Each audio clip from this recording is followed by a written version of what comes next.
Fala galera, beleza? Sejam muito bem-vindos ao canal Toque Aqui. Eu sou Paulo Vinícius e no vídeo de hoje queria falar um pouquinho com vocês aí desse pós-jogo de Flamengo 1, Fluminense 2, logo depois da vinheta, hein?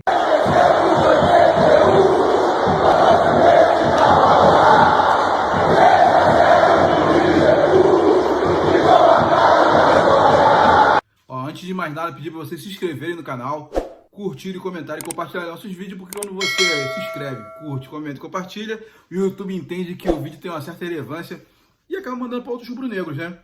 Multiverso afora, né? Bora pro vídeo, hein? Então, galera, na tarde / noite desse domingo, o Flamengo enfrentou o Fluminense pela 27ª rodada do Brasileirão, um jogo bem corriqueiro, né, das duas equipes, onde um jogo com muita trocação, um jogo bem franco das duas equipes, né? Um jogo onde normalmente nem quem sempre joga melhor é que leva os 3 pontos, o que leva a partida. E nesse domingo não foi nada diferente.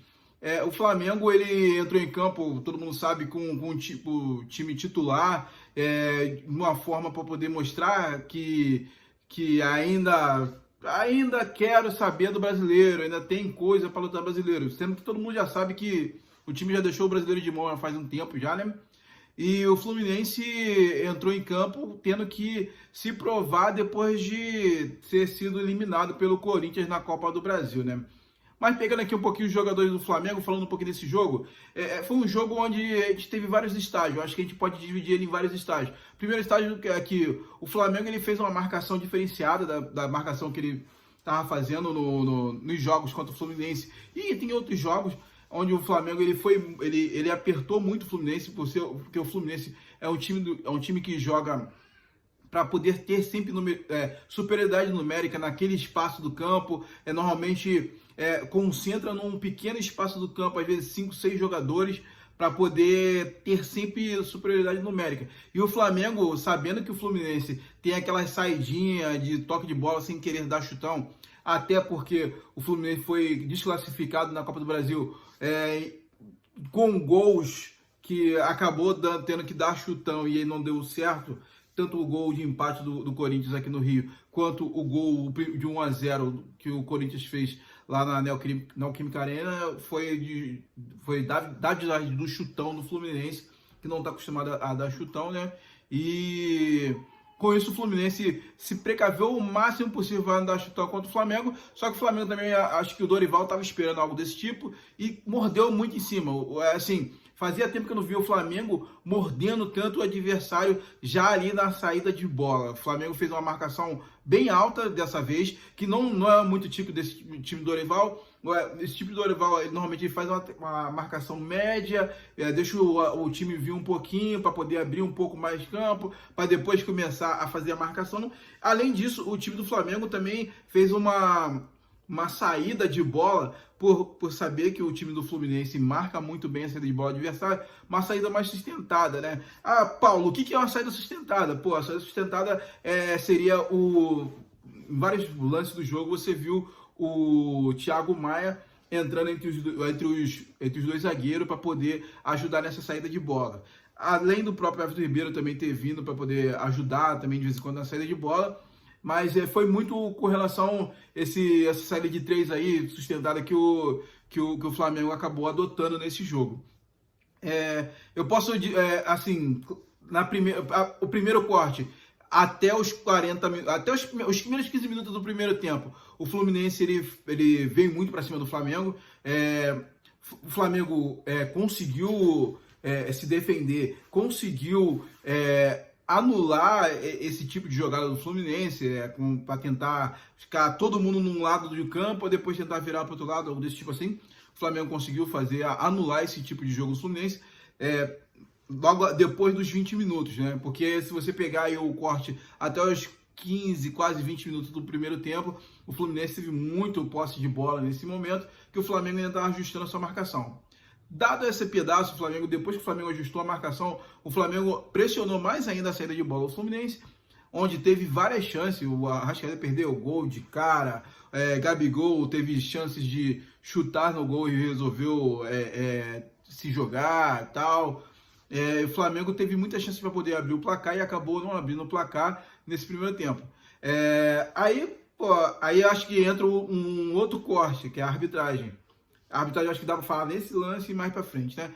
É nesse corte, um corte mais pra frente. Eu achei totalmente plausível o Kraus, que é um árbitro que vai para a Copa do Mundo, não ter dado os pênaltis que o Gabigol tava querendo, porque o Gabigol claramente está se jogando. O jogador sentia um pouquinho a mão nas costas, pô, se jogava. Eu acho que ele tinha que ter dado sequência nas jogadas e não tentar se jogar. Agora, o lance lá do que ele deu o pênalti a favor do Fluminense, eu acredito que ele não teria que ter dado um pênalti, porque foi basicamente estilo lance do Gabigol, só que ele acabou usando critérios diferenciados.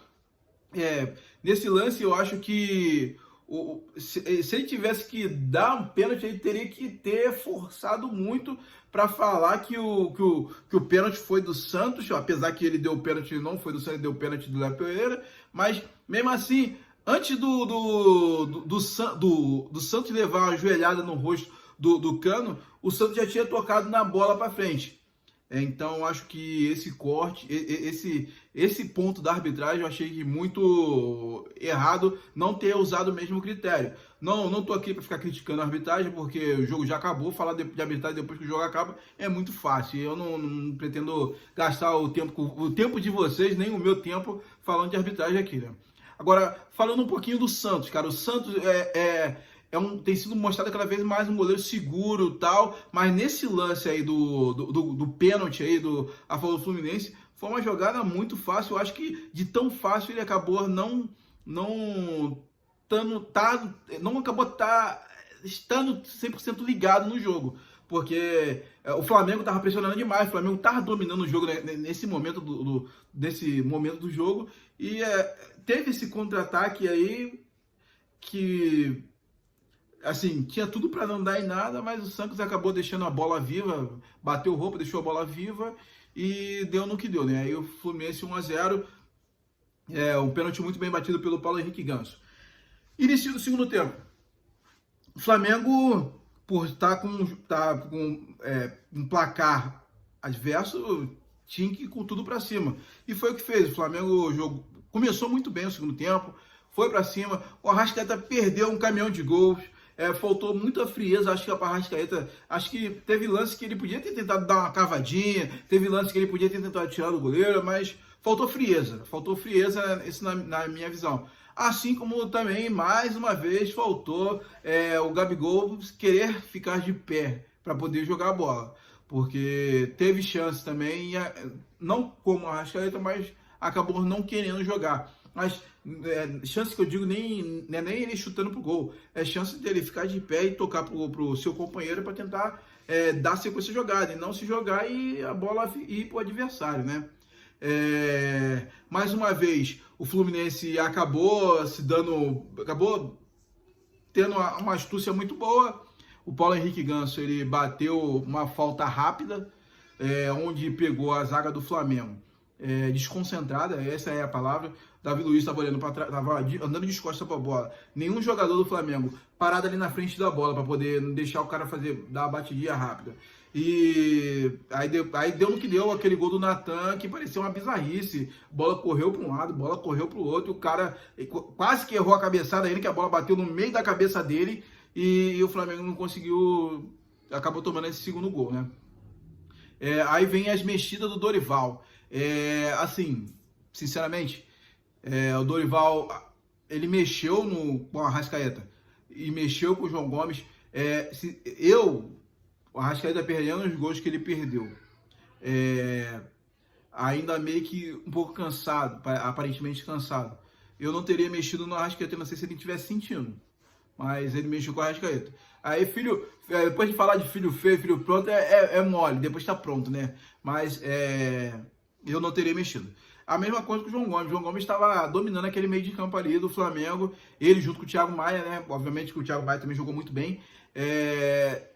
E acabou desmontando esse esquema do Flamengo com as mexidas do Dorival. Porém, as mexidas acabaram não surtindo efeito. Ele acabou fazendo mais mexida ainda, botando o Marinho e o Vitor Hugo.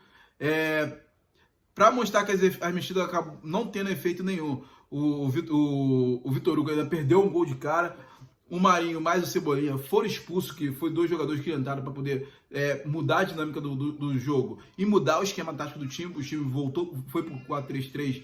Na verdade, nem 4-3-3, foi 4-2-4, porque ele trouxe o Everton Ribeiro mais para trás, junto do Vidal, que o Vidal nesse momento já estava em campo já. E ainda assim o time não respondeu. Aí o Marinho mais com o Cebolinha acaba expulso.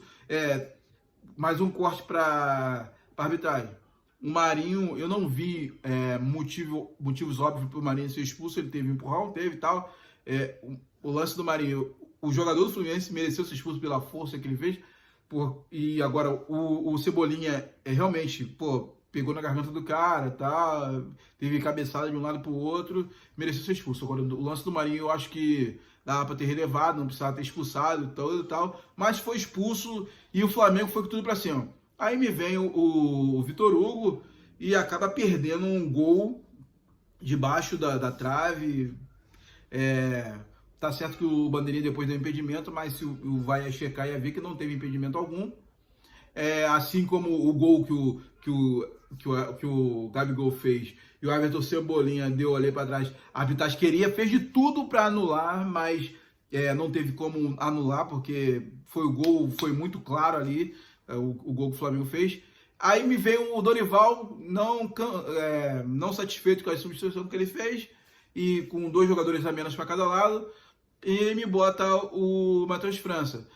O garoto, ele tá querendo mostrar muito serviço, é um garoto muito esforçado, só que para um jogo onde tem dois jogadores a menos para cada lado, ele tinha que ser um pouco mais dinâmico e evitar de errar passe. Se você tem um campo imenso, com com 4 jogadores a menos dentro do campo, você não pode errar passe. Se você errar passe, você tá dando a chave pro bandido, meu irmão. Tá dando o ouro que o cara quer. O Fluminense que não tava querendo jogar e só bater, foi o que era mais que eles queriam.